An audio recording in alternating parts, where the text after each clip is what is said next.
Tantor Audio, a division of Recorded Books, presents How to Be a Healthy and Happy Submissive, a practical guide to making your fantasies a reality, by Kate Kinsey, narrated by Alexandra Shawnee.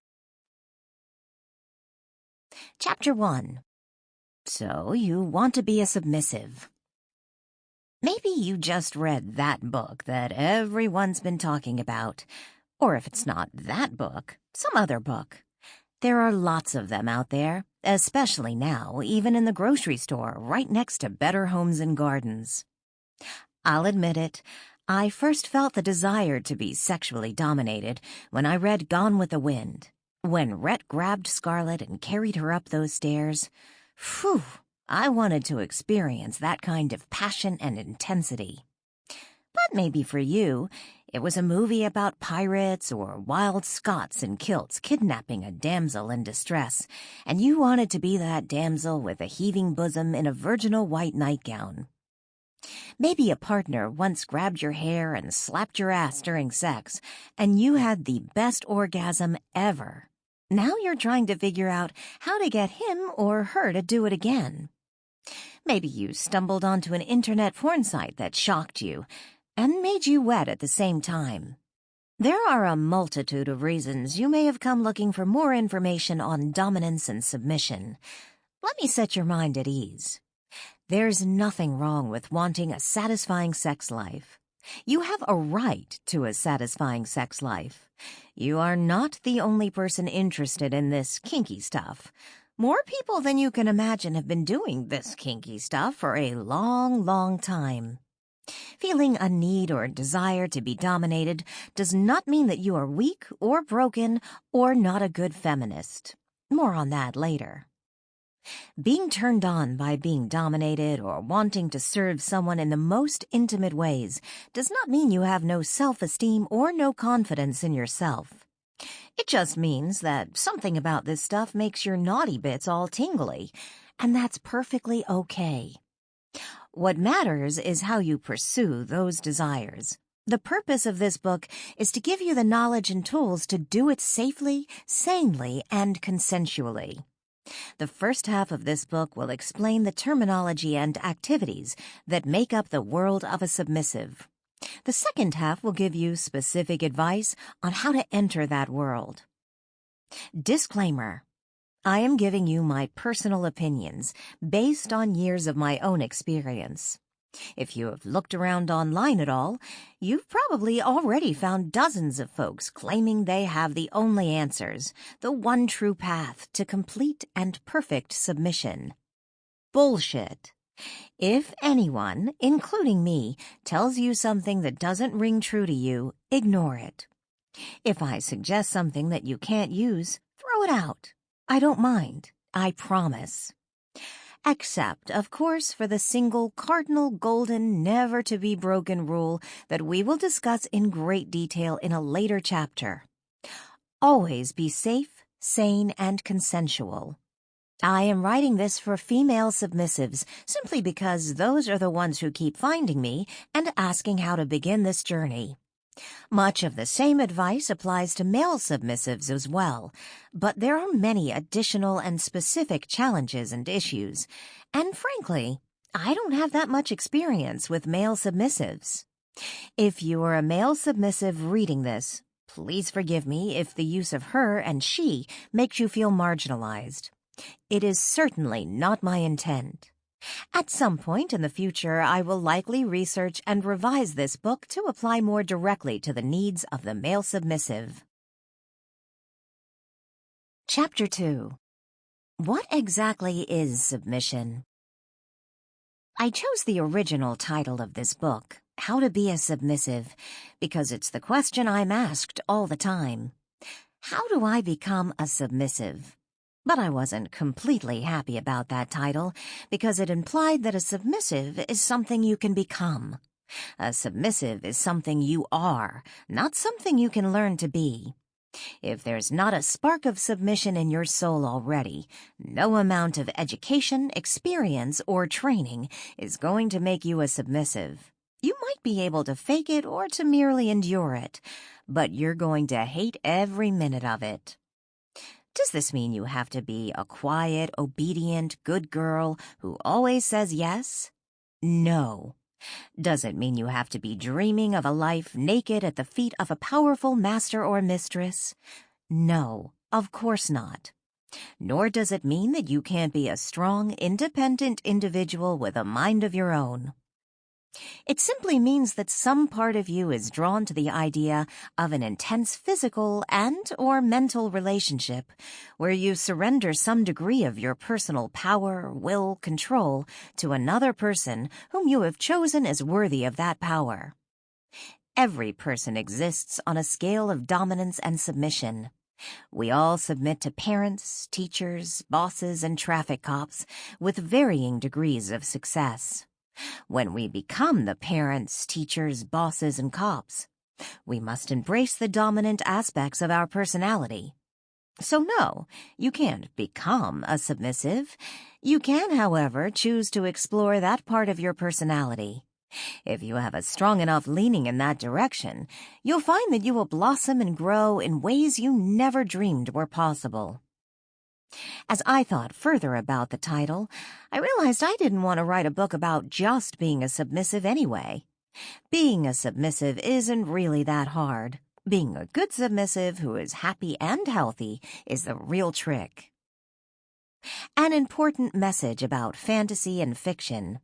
You may have come to this book seeking the popular stereotype of dominance and submission found in bestsellers. Books and films are works of fiction, and they allow our imaginations to soar in ways that would never work in real life. The proliferation of such stories may lead you to believe that the only way to be a submissive is naked, on your knees with a chain around your neck, learning 78 ways to present yourself on the auction block to potential masters. That is a fantasy, incorporating elements sometimes referred to as high protocol, practiced by a very small number of people within the BDSM community. If that's your fantasy, go for it. Most of us experience some elements of that on a very limited basis, but it's not the reality of submission in today's world. In reality, submission is a very personal and fluid state that can be experienced in 100 different ways. You may want to surrender all of your power 24 hours a day, 7 days a week, 24/7, or you may want to only surrender a few hours on an erotic weekend. You may want to experience this kind of power exchange relationship only with a committed life partner, or you may want to experience casual, friendly fun with a variety of trusted partners to varying degrees. You may only be interested in submitting sexually to your partner while remaining an equal or even dominant partner outside the bedroom. Or you may yearn to have your dominant decide what clothes you wear, when you can speak, and even when you can go to the bathroom. You may want to be on top one night with your partner, on the bottom the next. You may want to always be the dominant with one particular partner and always be submissive with another. You may not be interested in sexual intercourse as a factor of your submission at all, but are seeking to enjoy the mental aspects of serving someone in a variety of ways. You may or may not be interested in experiencing submission in the area of sadomasochism through such activities as mild as a spanking or as intense as being whipped with a single tail. Being submissive does not mean you have to be a masochist any more than being a dominant means someone has to be a sadist. You may be interested in being part of the larger kinky community, going to parties, conventions, and other social educational events. Or you may only be interested in practicing submission with that one special person in the privacy of your own home. There are as many different ways to be a submissive as there are submissives, and your preferences will change as you learn and grow. Your desires may also change depending upon the level of trust you have in your partner. Remember that this is all about the journey, not the destination. There is no right or wrong way to be a submissive. There is only the way that works for you and your partner, as long as your relationship is safe, sane, and consensual. Chapter 3. What does BDSM mean? BDSM is what most people who practice dominance and submission call what we do. BDSM is a generic blanket term that encompasses a huge variety of lifestyles, fetishes, activities, and kinks. If you are going to explore your submission, you need to educate yourself about all the different ways people combine DS, dominance and submission, with other components. You may also see it referred to as MS for master-slave. Think of a huge menu that includes every possible sexual expression you can think of, and many you never dreamed existed. This is the buffet we call BDSM. Each individual picks and chooses as many of these activities as appeal to them. Yes, there are some exotic-sounding dishes on this buffet, but not everybody tastes every dish, let alone makes it a part of their regular diet.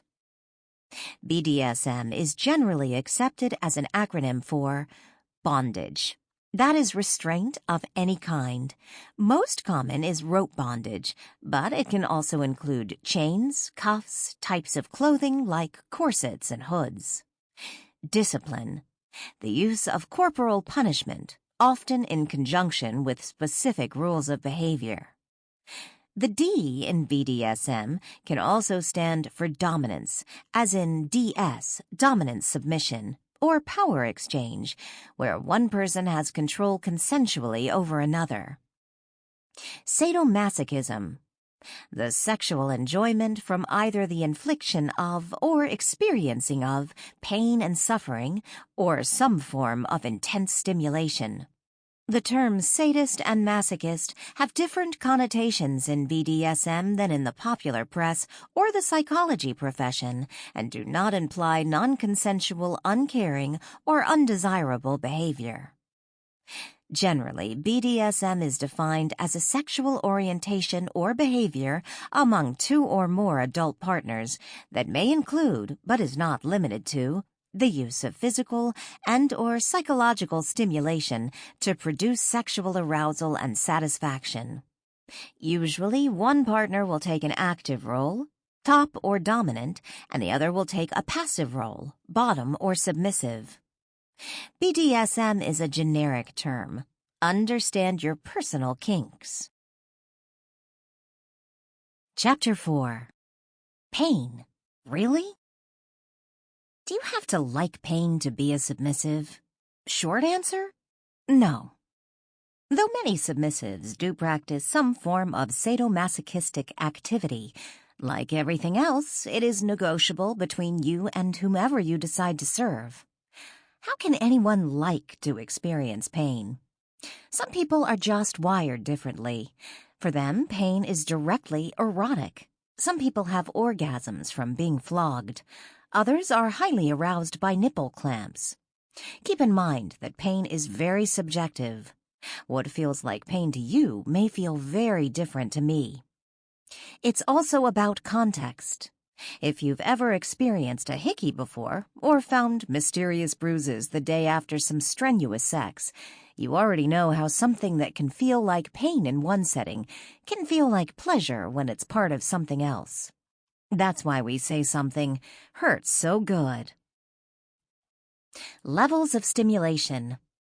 In many cases, the very term pain isn't really accurate. For many, BDSM activities or play are about stimulation that can range from mild to intense. Much of our play focuses on exploring all the different sensations our flesh is capable of. We use absolutely anything and everything.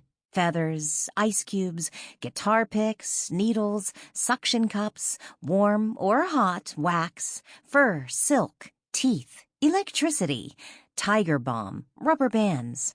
But yes, some people use pain in their play, and it can be pretty intense. Sometimes pain is used as means of testing obedience and endurance as the dominant enjoys an enormous sense of control. Sometimes pain is merely a path to a natural high or altered consciousness that comes from the release of brain chemicals called endorphins. Endorphins, brain candy. Endorphins are a group of morphine-like hormones secreted by the brain when the body is under unusual stress, which induce a sort of euphoria. Marathon runners and other athletes report the same feeling when they have pushed their bodies to the very edge of their endurance. It's an incredible and entirely natural high. Some people refer to it as subspace, though others believe subspace is something completely separate. We'll talk more about that later. People throughout history in many religions all over the world have used pain as a means to reach another level of consciousness or to prove their faith. Catholic saints flogged themselves. Native Americans underwent extreme tests of manhood, and Hindus walked on hot coals. Utilizing pain is nothing new. It's not just about pain. It's about experiencing all the glorious sensations of which our bodies are capable. Chapter 5. Your BDSM may not be my BDSM. Because BDSM encompasses so many different interests and fetishes, it can be a very confusing term. You may meet someone who says they are into BDSM and you're thinking, "Oh, goody, I can ask him to tie me up." And then it turns out he's not into bondage at all. When he said he was into BDSM, he meant he was into DS, dominance and submission. He only wants you to wear high heels to the grocery store and call him sir. This is why it is so important to understand all these terms and to communicate clearly with any potential partner. What confuses some people is that all these activities often overlap, but they don't have to, and they don't for everyone. You can enjoy being tied up and not be a submissive. You can be a submissive and not enjoy being tied up. You can enjoy applying discipline and not be a sadist. You can enjoy dominance and submission and not be into any of these physical activities like flogging, bondage, or discipline. Think back to the analogy of a sexual menu. No one eats everything on a buffet. You know at once that some things appeal to you, like fried chicken or chocolate cake. But perhaps other things look interesting too. And if you're adventurous, you put just a little on your plate to see if you like it. If you do like it, you go back for more. If you don't, you are allowed to spit it out and leave the rest on your plate. Just remember that you aren't allowed to point at someone else's plate and go, "Ew, how can you even think about eating that?" That's just rude. If you look at a buffet in any restaurant, you'd be hard-pressed to find two people with exactly the same thing on their plates in the same proportion. No one is going to tell you what you have to eat at the BDSM buffet.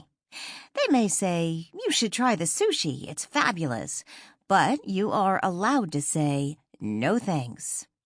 Nor should they tell you that you can't create something entirely new from the buffet items. If you want to stir jambalaya into your mashed potatoes and pour ranch dressing over it, go for it, if that's what your taste buds are craving. Take what you want and leave the rest. Chapter 6. What BDSM is not. BDSM is not a mental illness. The American Psychiatric Association states that SM, sadomasochism, only becomes a diagnosable dysfunction when the fantasies, sexual urges, or behaviors cause clinically significant distress or impairment in social, occupational, or other important areas of functioning. Healthy BDSM is when two or more adults consent to exchange energy, power, sensations, or experiences, however mild or extreme, in ways that fuel their mutual happiness and fulfillment. Both parties are actively invested in the well-being of each other and themselves. BDSM is not about abuse or violence. BDSM is voluntary. BDSM is consensual. BDSM partners are informed. BDSM partners ask for and enjoy the behavior. BDSM partners take care to make their activities as safe as possible.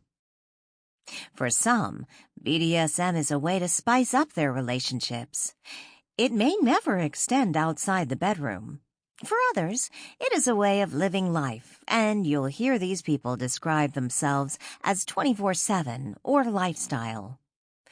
Neither is right or wrong, better or worse, though unfortunately, you may run into someone who will try to tell you that their way is the only right way. All of us came into this lifestyle to express what we really are, to satisfy needs and desires that are an intrinsic part of us.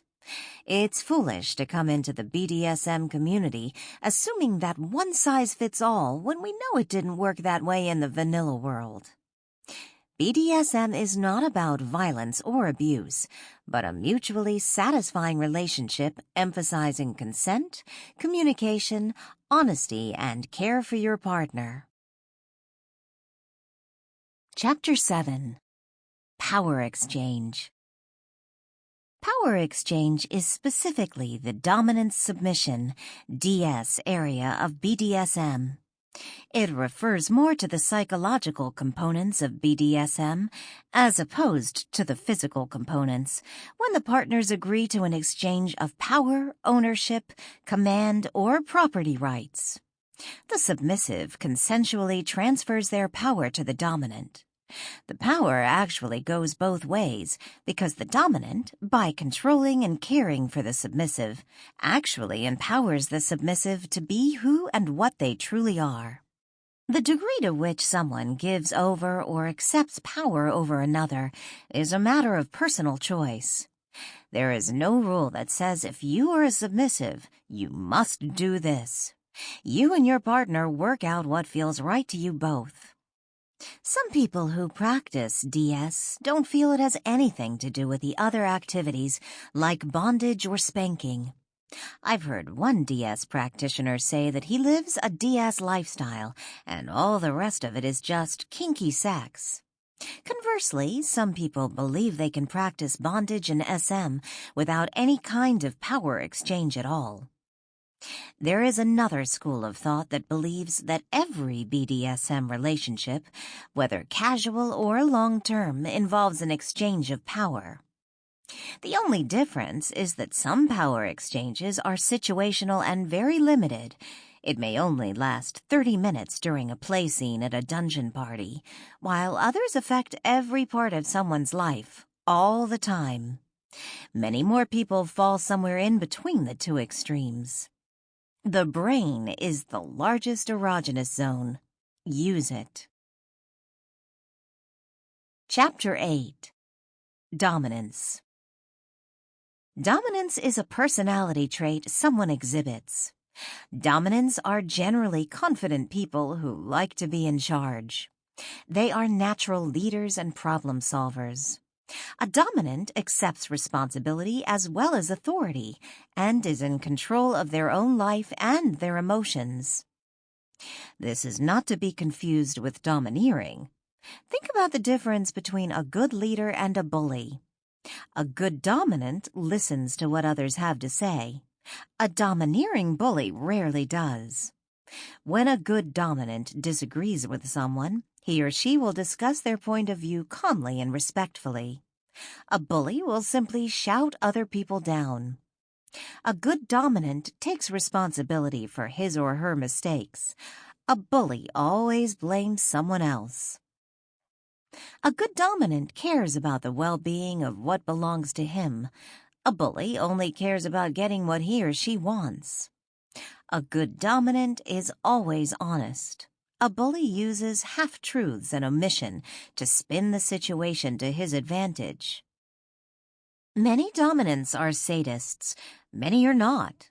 Many dominants feel a very compelling need to care for and protect their submissives. The degree to which a dominant exercises control over their submissive is a matter of personal choice.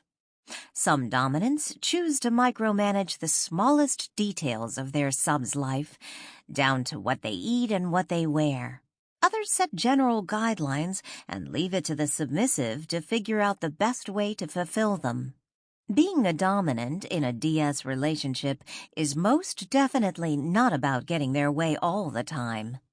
There are enormous responsibilities that go along with a role. A dominant may be male or female. Generally, a female dominant is referred to as a dom, spelled differently but pronounced the same way as dom, though some people will say dame.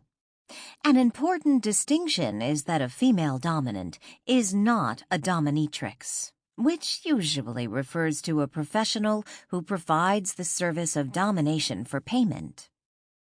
Many dominants feel that this is who they are, whereas being a top or topping is what they or other people do. Some dominants don't feel they choose to be dominant or to take a dominant role. It is simply what comes naturally to them. Some feel that you cannot learn to be a dominant.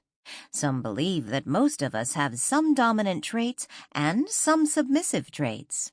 And the beauty of BDSM is that you can choose which aspect of your personality you want to explore. This is where the term switch comes in. Chapter 9. Switches, Tops, and Bottoms. A switch is someone who enjoys both roles. Sometimes they are dominant and sometimes they are submissive. Some are always dominant with a specific partner, but submissive to someone else. Some switches are completely at ease with taking either role with anybody. They can even change roles mid-scene. A lot of people will use the terms top and dominant interchangeably, as well as bottom and submissive. This gets confusing because these terms apply to two distinct types of personalities and behaviors that need to be defined. The activities they engage in may be the same, but the motivation for doing it is quite different. We use the term bottom and top when we are referring to kinky play in which a power exchange, if it's present at all, it is a minor element. The major focus is on the activity going on. A top is a role one assumes. Topping is taking the active role in a scene, usually giving sensation or pain or controlling the scene. But whereas most dominants feel that they are always dominant, topping is generally considered to end when the scene ends. Again, it's an activity, not a state of being. A dominant may be a top, but a top does not have to be a dominant. I have known tops that like to be dominant within a scene while they play with someone, but have absolutely no interest in dominating anyone or anything once the play is done. Likewise, many submissives also top. I am primarily submissive, but I can and do top sometimes, though never my master. But I have known other slaves and submissives that have been trained to top their masters or mistresses. How is this possible? Because some dominants may also be masochists, or they may simply enjoy the pleasures of bottoming, having certain things done to them, though they retain their dominance by giving all directions of exactly what should be done and how. Those submissives trained to top their masters or mistresses do so precisely because it gives their dominant pleasure and are often referred to as service tops. The idea that you can choose which aspect of your personality to explore also explains those people whose BDSM life is the exact opposite of their day-to-day vanilla life. It is very common to find people in high-powered authority positions, doctors, lawyers, corporate CEOs, who choose to be submissive in their BDSM life because they need that release. It excites them to let go of that control. I consider myself a submissive because I have a need and desire to be dominated and or controlled. Dominant men and some women excite me, and all my life I've had a tendency to want to obey and or please dominant personalities. When I came into this lifestyle, I thought I was only interested in sexual domination, meaning that I wanted it in the bedroom only. I thought that if someone tried it anywhere else, I'd laugh in his face. But I learned to never say never. When I found the right dominant for me, I suddenly found myself wanting to do all kinds of things for him, including iron his Sample complete. Ready to continue?